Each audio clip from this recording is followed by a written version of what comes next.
Elle fut surnommée la coureuse des grèves. Certains disaient qu'elle était une nymphe d'eau. Mais alors que je n'avais d'attention que pour notre fils, la coureuse des grèves s'en était allée. Certains disent qu'elle est retournée au fleuve, mais moi, je savais bien qu'elle n'aurait jamais abandonné son enfant par choix. Les années ont passé, je la cherchais pendant que Marc grandissait.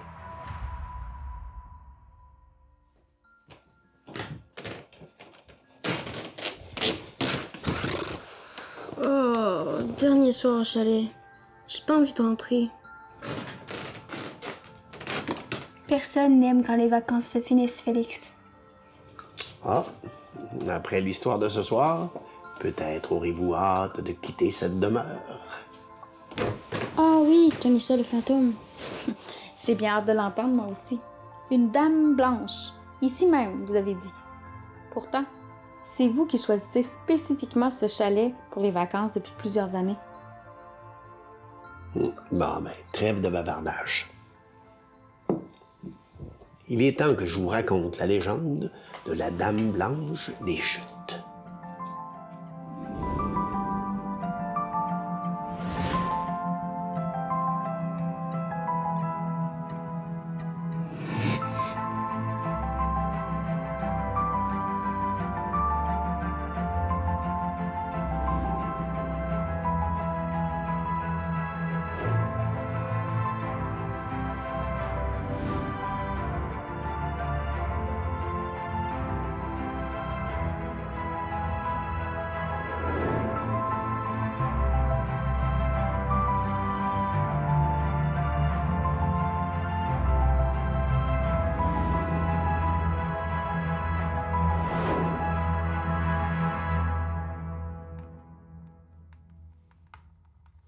L'histoire de ce soir conclut ma quête à la recherche de ma douce disparue.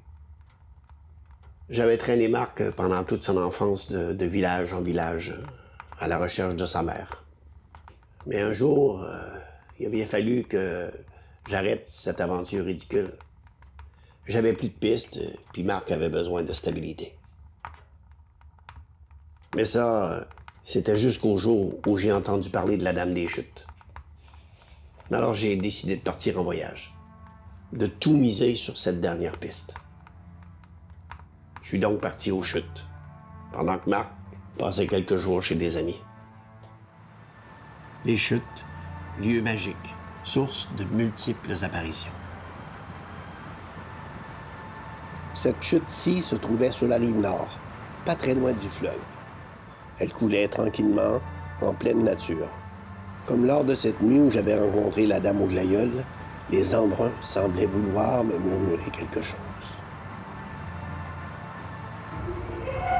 Ces âmes en peine sont vêtues de blanc, car souvent elles sont de jeunes mariés transis d'amour. Disparus trop tôt, leur amour inassouvi. Figures de nacre, fantômes de récits d'amour perdus. L'eau, les vagues, le fleuve, les rivières. Je sentais que tout était lié, d'une façon ou d'une autre, à ma coureuse des grèves.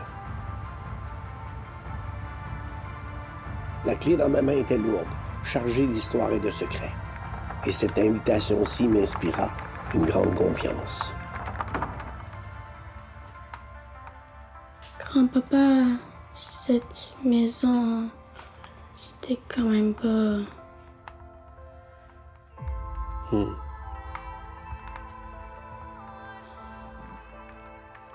Lorsque j'atteignis le chalet, le soleil déclinant baignait sa façade de ses rayons dorés, se faufilant difficilement entre les planches qui en masquaient les fenêtres.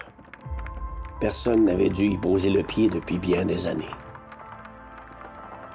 Mais lorsque j'y insérai la clé, la poignée tourna sans résistance et je pus en découvrir l'intérieur. Je ne savais trop à quoi je m'attendais. Les meubles renversés, l'épaisse couche de poussière, le foyer refroidi de plus belle lurette. Aucun vivant ne séjournait là. Là, sur le dossier d'une chaise, une robe, mais pas n'importe quelle robe. une parure de mariée qui me semblait tristement familière. Cela se pouvait-il?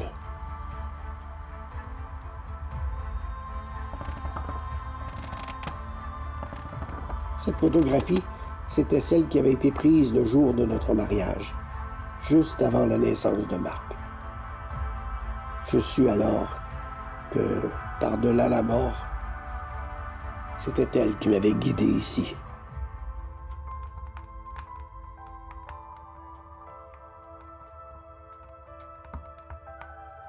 J'avais atteint la conclusion de ma quête. J'avais retrouvé sa trace. Et pourtant, je sentais au fond de moi un désespoir plus profond que n'importe quel océan.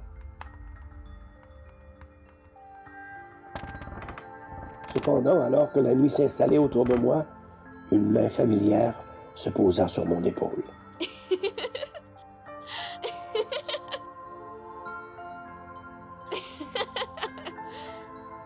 C'était elle, ma coureuse des grèves.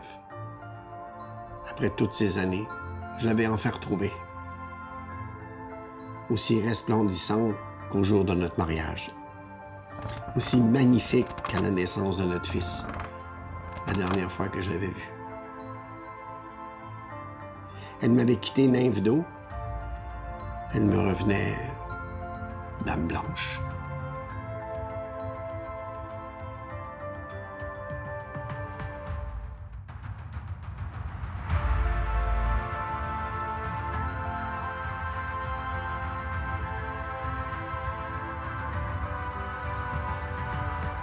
Hélas, cette histoire était bien triste. Elle remonte très très loin dans le temps. Elle ne m'a jamais avoué si elle était nymphe ou humaine. Elle m'a cependant dit que ses sœurs et elle étaient liées à un serment envers le fleuve.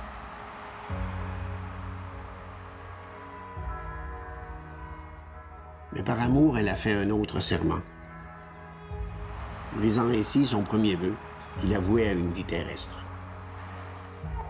Lorsqu'elle mit Marc au monde, elle savait qu'elle se mettait en grand danger. Mais, par amour, elle choisit de nous donner un enfant, se condamnant par le fait même.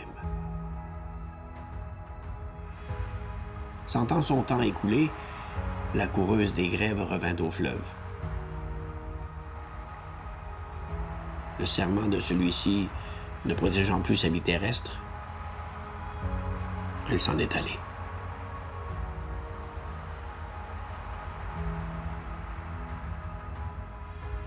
Elle s'en est allée à travers les cours d'eau et les chutes. Là, elle a pu fonder un foyer qu'elle entretient soigneusement pour y accueillir ses invités. Dis-moi, grand-papa, est-ce que ça serait possible pour nous aussi de la rencontrer, grand-maman? Ouais.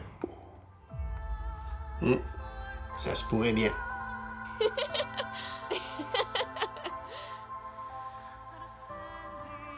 Mais j'ai bien peur que ça, ce soit pour la prochaine fois.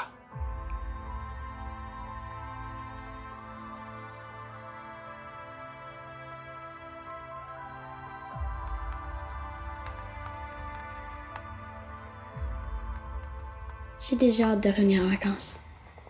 Chez grand-maman.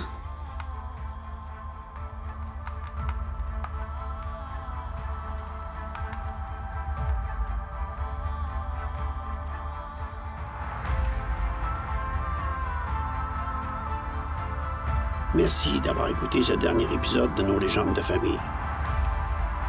Les légendes ont souvent été transmises à l'oral.